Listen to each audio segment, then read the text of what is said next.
O calor. O calor está associado à tranquilidade e relaxamento.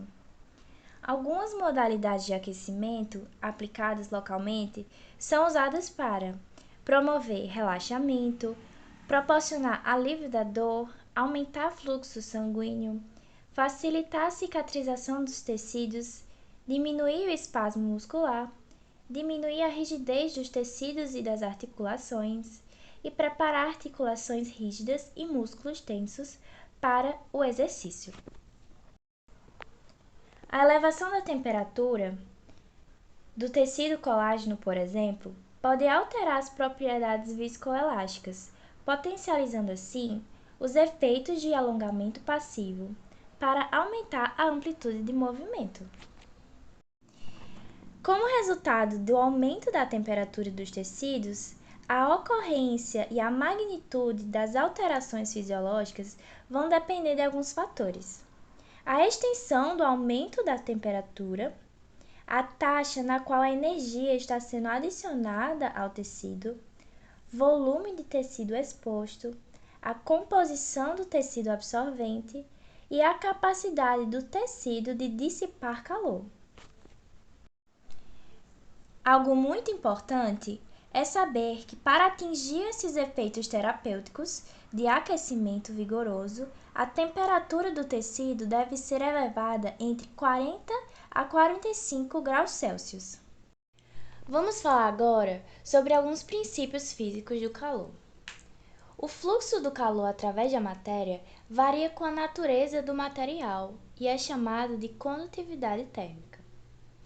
As mudanças na temperatura do tecido superficial decorrentes das modalidades de aquecimento vão depender de algumas coisas, como a intensidade do calor aplicado, o tempo de exposição ao calor e o meio térmico, produto da condutividade térmica, densidade e calor específico, para o calor da superfície.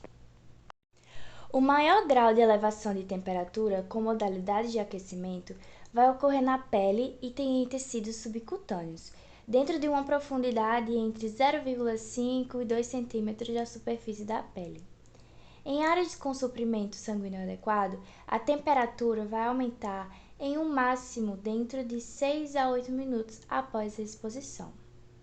Em relação ao músculo, será necessário uma duração de exposição mais longa, de 15 a 30 minutos, para atingir valores de pico.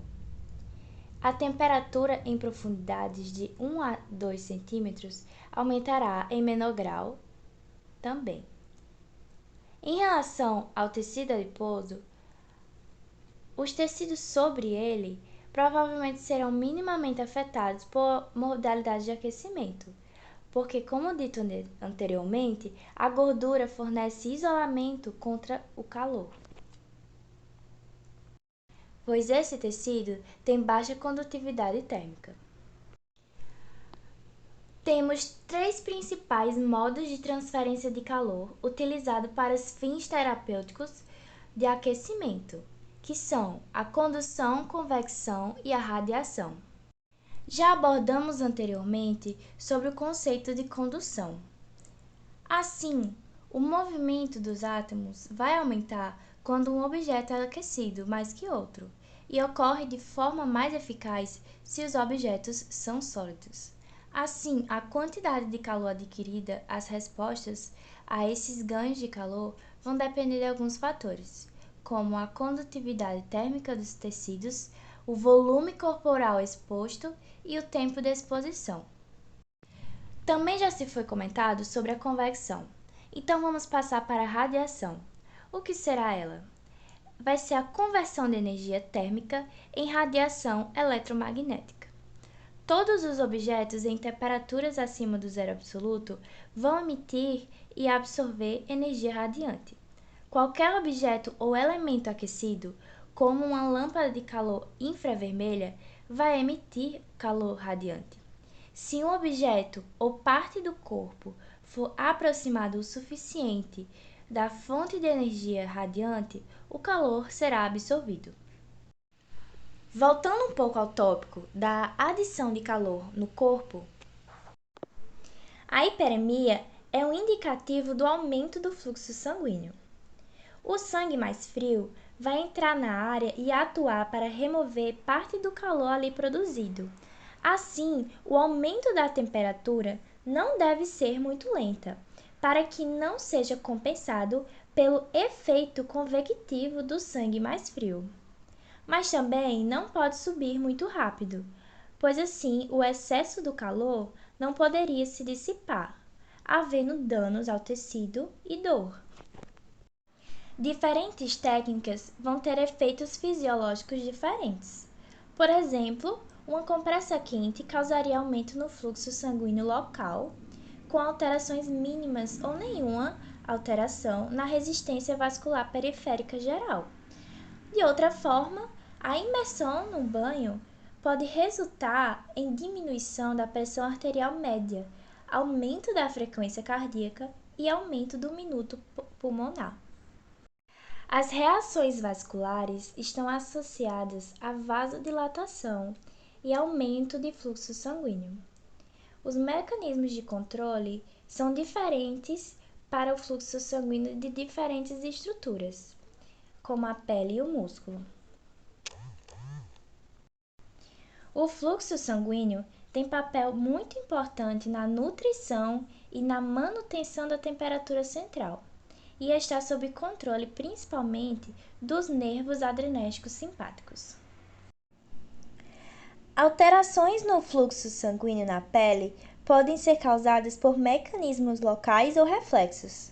A vasodilatação da pele, exposta ao calor, pode ocorrer como resultado de alguns fatores. Um reflexo axônico, pela liberação de mediadores químicos secundários a essa elevação da temperatura, ou por reflexos locais da medula espinhal. O calor aplicado à pele estimula termorreceptores cutâneos. Esses aferentes sensoriais transportam impulsos para a medula espinhal. Alguns desses impulsos são transportados através de ramos antidromicamente em direção ao sangue da pele e vasos, e um mediador vasoativo é liberado. Isso resulta na vasodilatação através de um reflexo axonal. Um reflexo local da medula espinhal é provocado por estimulação aferente cutânea ativada pelo calor, que resulta na redução da atividade das fibras adrenérgicas simpáticas pós-ganglionares para os músculos dos vasos sanguíneos. Os efeitos vasodilatadores dessa resposta não vão estar limitados à área aquecida, mas haverá resposta em áreas remotas ao local de aplicação. O uso do calor pode alterar a velocidade de condução nervosa, alterar as taxas de disparo do fuso muscular e também alterar e aumentar a taxa de disparo dos termorreceptores, que podem bloquear a entrada dos aferentes nociceptivos, relacionada assim à teoria da comporta da dor. Dessa forma, aumentando o limiar de dor.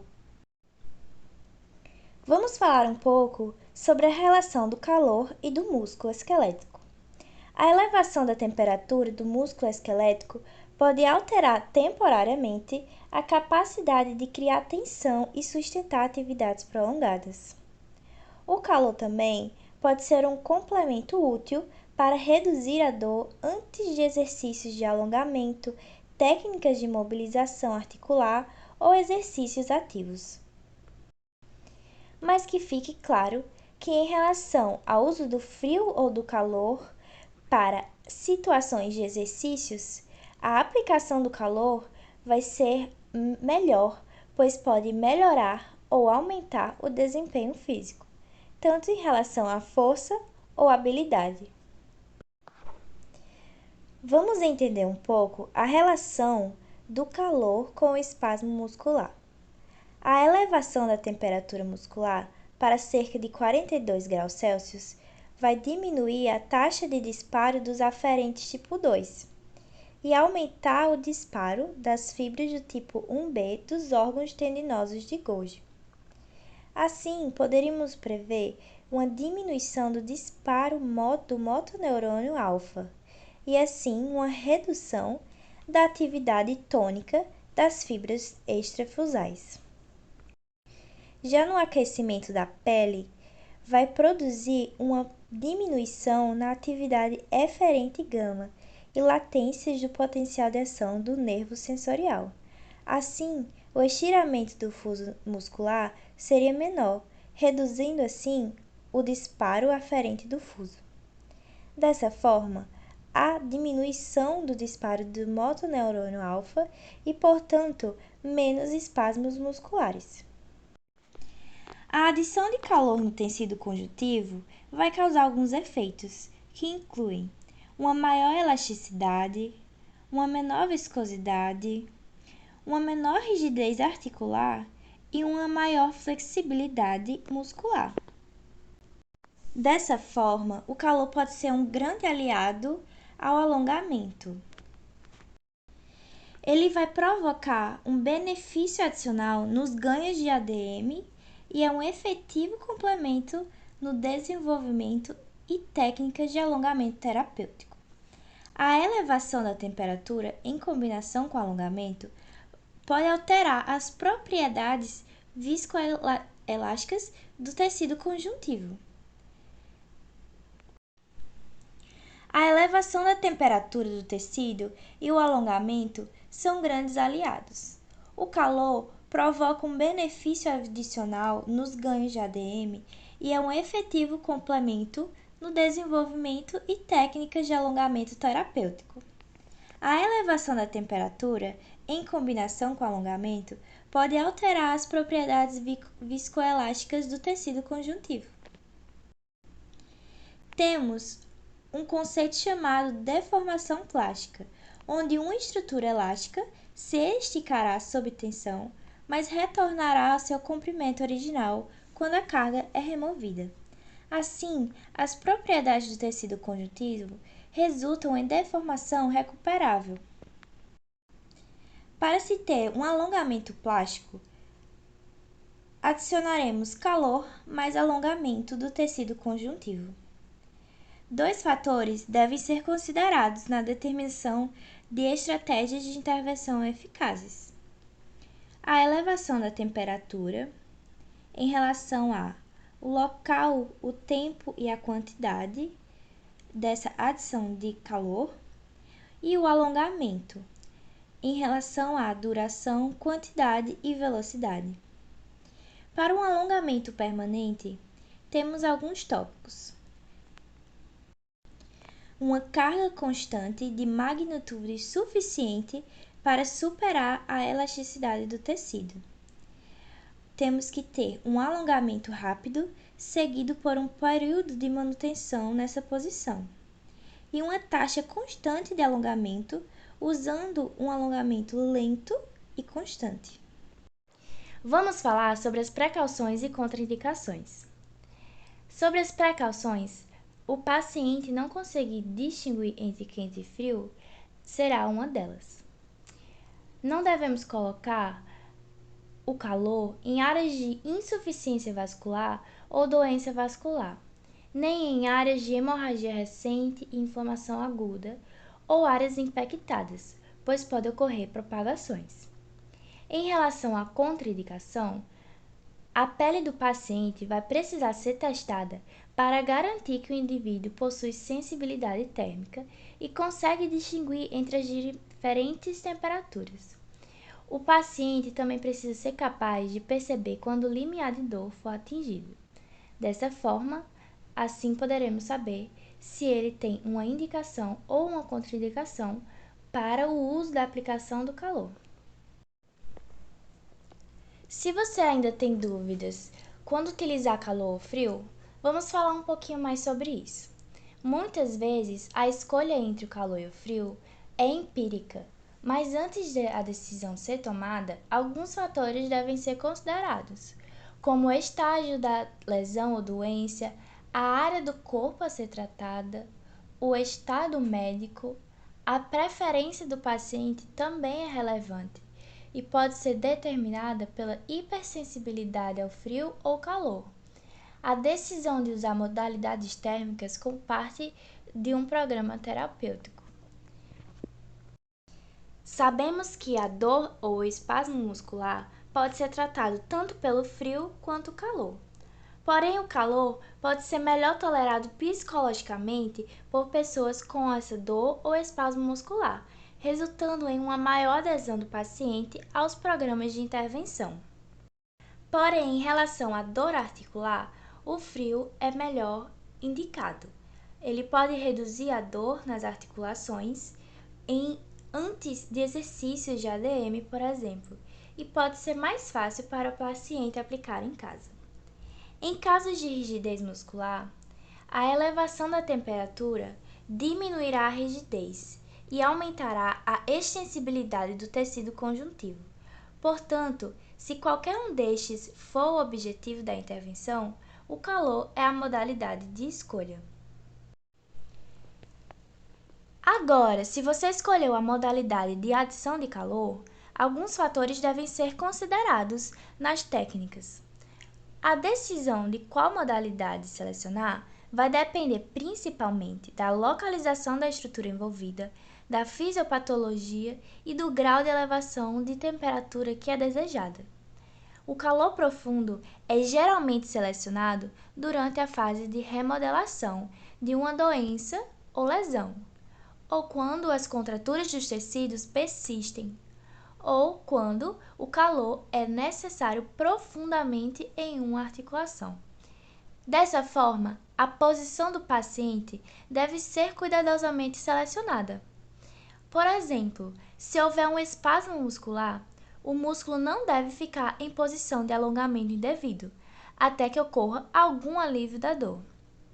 Se houver dor muscular, a articulação deve ser posicionada em posição aberta, para que os ligamentos e a cápsula articular fiquem frouxos. Nessa posição, a pressão intraarticular e o estresse nas articulações serão diminuídos. E qual calor utilizar? O calor úmido ou o calor seco? Algumas pessoas podem ter ouvido falar que o calor úmido é mais penetrante e, portanto, mais eficaz. Porém, há poucos estudos clínicos que examinam a eficácia de um versus o outro em uma intervenção funcional. E então, qual o melhor? Depende. Foi determinado que o calor seco pode elevar as temperaturas da superfície para um grau maior, mas que o calor úmido pode elevar a temperatura a um nível ligeiramente mais profundo. Então, como dito anteriormente, a escolha da modalidade de calor também é empírica muitas vezes. Mas tanto no frio quanto no calor, devemos ter cuidados. Em relação ao calor, as respostas adversas que podem ocorrer incluem principalmente a chance de aumentar o inchaço no caso de edema agudo e a possibilidade de causar queimaduras nos tecidos.